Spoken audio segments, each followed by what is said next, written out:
Berani-beraninya tuh orang ngomongin gue. Emang dia nggak tahu apa siapa gue? Kok dia yang menang sih? Kan mestinya gue dong yang menang. Jurinya nggak bener nih. Wait, jangan ngomel-ngomel dulu. Ada satu sisi lemah dalam hidup kita yang bisa bikin hidup kita jadi berantakan.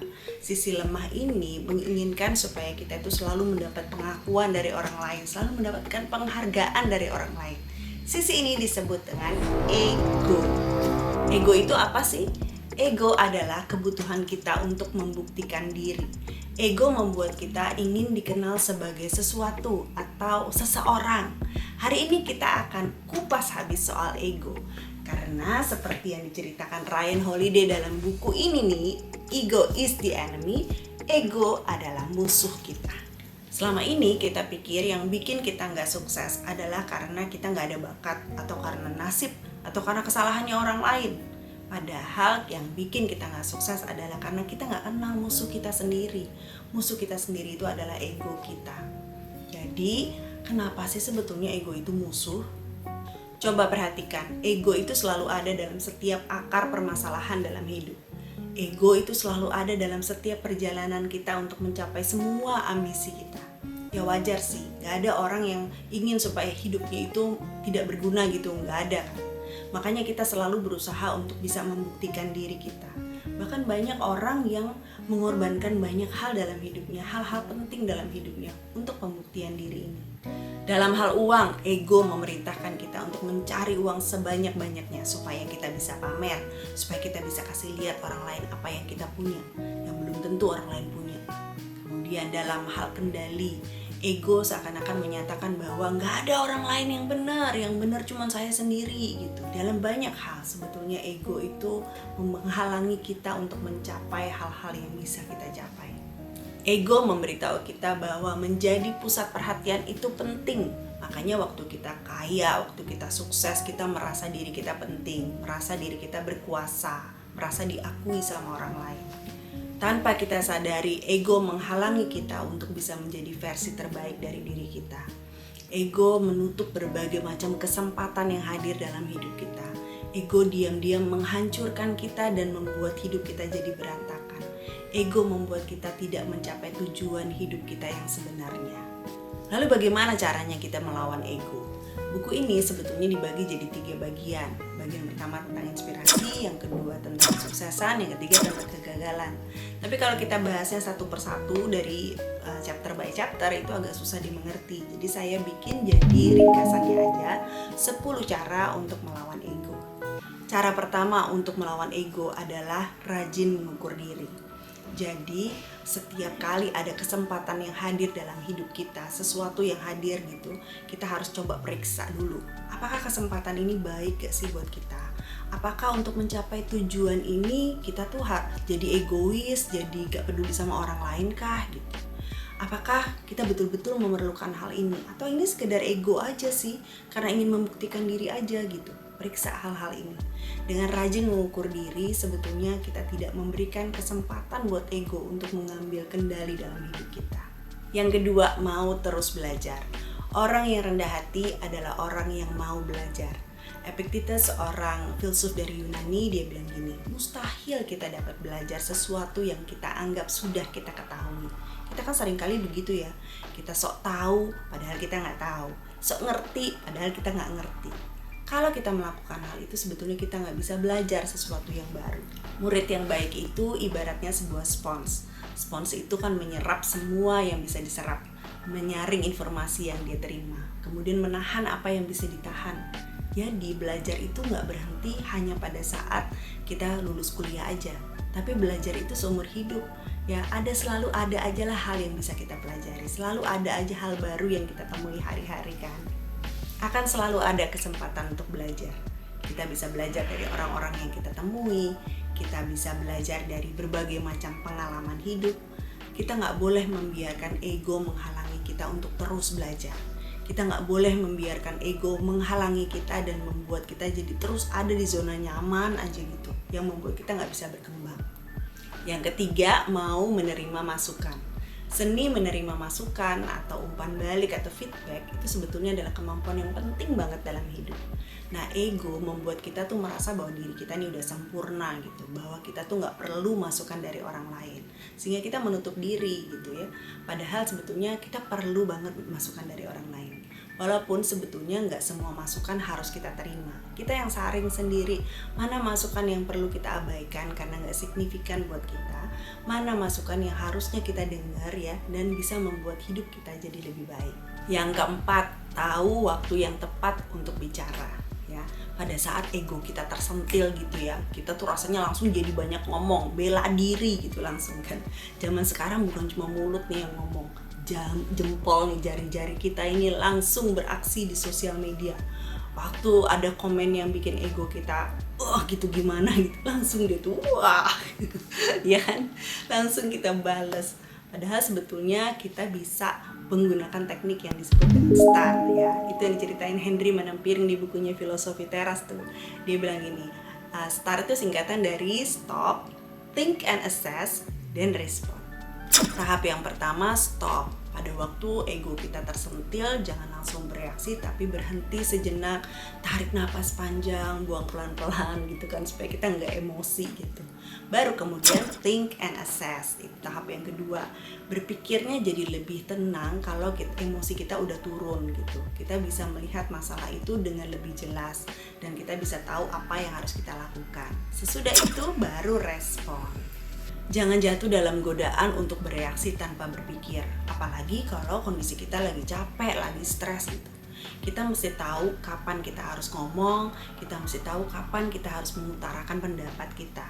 Jangan buang-buang energi lah istilahnya gitu ya, untuk kita banyak ngomong hanya untuk bisa membuktikan diri. Diam itu bukan berarti tandanya kita lemah, enggak. Diam itu justru membuktikan bahwa kita kuat. Yang kelima, bisa menahan diri. Pada waktu kita diremehkan itu kan rasanya mau teriak gitu ya, lu nggak tahu siapa gue, emosi kan gitu, mau marah gitu rasanya. Tapi kita harus belajar menahan diri, harus bisa sabar ya. Kalau kita bisa mengalahkan ego kita, itu sebetulnya kita orang-orang yang paham bahwa pada waktu orang lain memperlakukan kita dengan tidak baik, sebetulnya itu tidak menurunkan kualitas diri kita, tapi justru menurunkan kualitas diri orang yang memperlakukan kita seperti itu. Yang keenam, jangan sombong. Kebanggaan atau kesombongan itu sebetulnya menumpulkan semua alat yang kita butuhkan untuk sukses. Kita jadi susah belajar, kita jadi susah beradaptasi, susah untuk bersikap fleksibel gitu ya. Orang yang sombong itu cuma makan puji aja istilahnya. Orang sombong itu nggak mau denger apapun selain pujian. Jadi kalau kita dipuji itu bukan berarti kita sukses, nggak gitu. Itu bukan wujud kesuksesan. Ya, kalau kita dipuji itu kita jangan sampai kehilangan akal sehat karena dipuji-puji gitu ya. Membuat kita jadi berbunga-bunga gitu. Jangan lakukan itu. Karena pujian itu bukan bentuk kesuksesan. Bukan berarti kita nggak boleh bangga untuk setiap pencapaian dalam hidup kita, boleh aja. Tapi setiap kali kita merasa bangga, kita mulai tanya sama diri kita nih, apakah saya mulai sombong? Bagaimana caranya saya tetap rendah hati ya, walaupun saya ini sedang bangganya terhadap sesuatu gitu. Tapi gimana supaya saya tetap rendah hati? Ya, jangan sombong itu nggak ada gunanya. Yang ketujuh, jangan mabok sukses. Waktu kita sukses melakukan sesuatu, ego kita mulai berpikir, saya spesial nih, saya lebih baik dari orang lain loh gitu ya kan. Jangan mabok sukses, jangan cepat puas diri. Contoh nih misalnya, waktu ujian nilai kita tinggi, terus kita bangga dong, wah gue keren gitu kan. Akhirnya kita jadi lengah pada waktu ujian berikutnya, kita merasa kita bisa, nilainya jadi jelek. Kita nggak bisa mempertahankan prestasi kita jadinya kan. Rasa superioritas itu adalah jebakan ego ya. Tahan ego, jangan biarkan ego kita membuat kita jadi melakukan kesalahan yang lebih besar. Yang kedelapan, pertahankan kesadaran. Ego bisa mengeruhkan pikiran kita pada saat kita seharusnya berpikir jernih. Karena itu kita harus berjuang untuk tetap sadar gitu ya. Kesadaran itu sebetulnya adalah antidotnya si ego, penawar racun, penawar mabuk. Seneca, seorang filsuf dari Yunani, mengenalkan kita pada istilah euthymia, yang artinya kesadaran akan jalan kita sendiri. Kita fokus pada jalan itu tanpa terganggu orang lain. Karena sebetulnya hidup kita ini bukanlah tentang menjadi lebih dari orang lain, tapi bagaimana kita bisa fokus pada jalan kita sendiri, fokus pada tujuan kita sendiri. Karena hidup ini sesungguhnya adalah tentang pergi ke tempat yang memang sudah ditentukan untuk kita masing-masing, mencapai apa yang bisa kita capai di bidang yang memang sudah kita pilih. Ya, jadi euthymia ini sebetulnya dalam bahasa Inggris artinya tranquility atau ketenangan.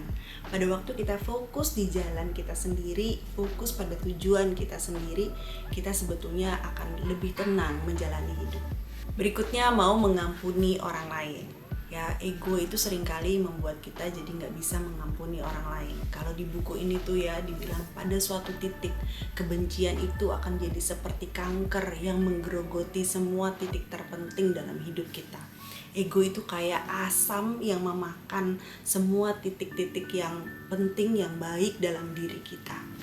Obsesi terhadap masa lalu atau terhadap sesuatu yang pernah dilakukan sama orang lain ke kita, atau terhadap sesuatu yang menurut kita seharusnya begini loh kejadiannya, nggak seperti sekarang loh gitu ya, itu sesakit apapun itu adalah bentuk dari ego ya. Jadi mungkin aja ya orang lain yang terlibat dalam masalah itu sudah melupakan, tapi kita masih belum bisa mengampuni. Kita memilih untuk tetap membenci orang itu. Kebencian itu merupakan gangguan. Kita tidak bisa berbuat banyak kalau kita terus mengingat-ingat kesalahan orang lain, kalau kita terus cari cara untuk membalas dendam. Jadi kebencian itu sebetulnya bisa merusak potensi diri kita untuk bisa menjadi lebih baik. Kebencian itu bisa jadi beban. Sementara sebaliknya, kasih itu adalah kebebasan. Kasih itu tidak berego, kasih itu positif, kasih itu bisa membuat kita jadi produktif, kasih itu bisa membuat kita bisa jadi lebih baik. Karena itu kita mesti bisa melepaskan pengampunan, kita mesti bisa bebaskan diri kita dari ego kita ya. Sesakit apapun hal yang pernah dilakukan orang lain ke kita, kita harus tetap mengasihi orang itu. Berikutnya, melakukan segala sesuatu dengan benar. Apapun yang dipercayakan buat kita untuk kita lakukan dalam hidup ini, kita lakukan dengan benar. Itu aja udah cukup. Ya, artinya gini loh, kita nggak memerlukan penghargaan dari orang lain, nggak harus diakui. Gue udah lakukan ini, kok gue nggak dihargai? Nggak harus begitu. Yang penting kita tahu bahwa kita sudah melakukan sesuatu ini dengan benar. Udah, itu aja cukup gitu. Karena dalam hidup ini ada hal-hal yang bisa kita kendalikan, ada hal-hal yang nggak bisa kita kendalikan. Penghargaan orang lain, pengakuan orang lain itu adalah hal-hal yang di luar kendali kita. Yang di dalam kendali kita apa? Ya tadi itu, kalau kita sudah melakukan hal yang dipercayakan kepada kita dengan benar. Ubah definisi sukses yang selama ini ada di pikiran kita. Kalau selama ini kita pikir sukses itu adalah waktu kita udah dipuji-puji sama orang lain. Enggak, sukses itu adalah kedamaian pikiran yang dihasilkan dari kepuasan diri kita pada saat kita tahu bahwa kita sudah melakukan yang terbaik yang bisa kita lakukan. Ya, jadi penghargaan, hadiah dan lain-lain itu adalah bonus aja gitu. Do your best and let God do the rest. Jadi kita sudah lakukan yang terbaik, sisanya kita serahkan aja sama Tuhan. Hasilnya akan seperti apa ya udah gitu. Semakin kita tidak mengharapkan hasilnya gitu ya, kita justru hasilnya akan baik gitu. Jadi jangan biarkan orang lain yang menentukan apakah sesuatu itu baik atau tidak, tapi kita sendiri yang menentukan dengan melakukan yang terbaik yang bisa kita lakukan.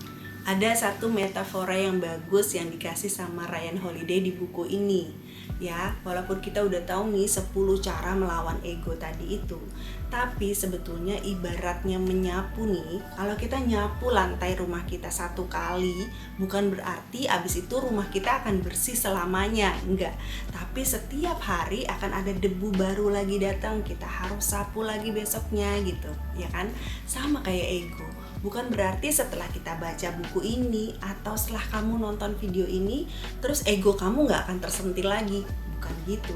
Pasti ada aja lah sesuatu atau seseorang yang bakalan nyentil ego kita.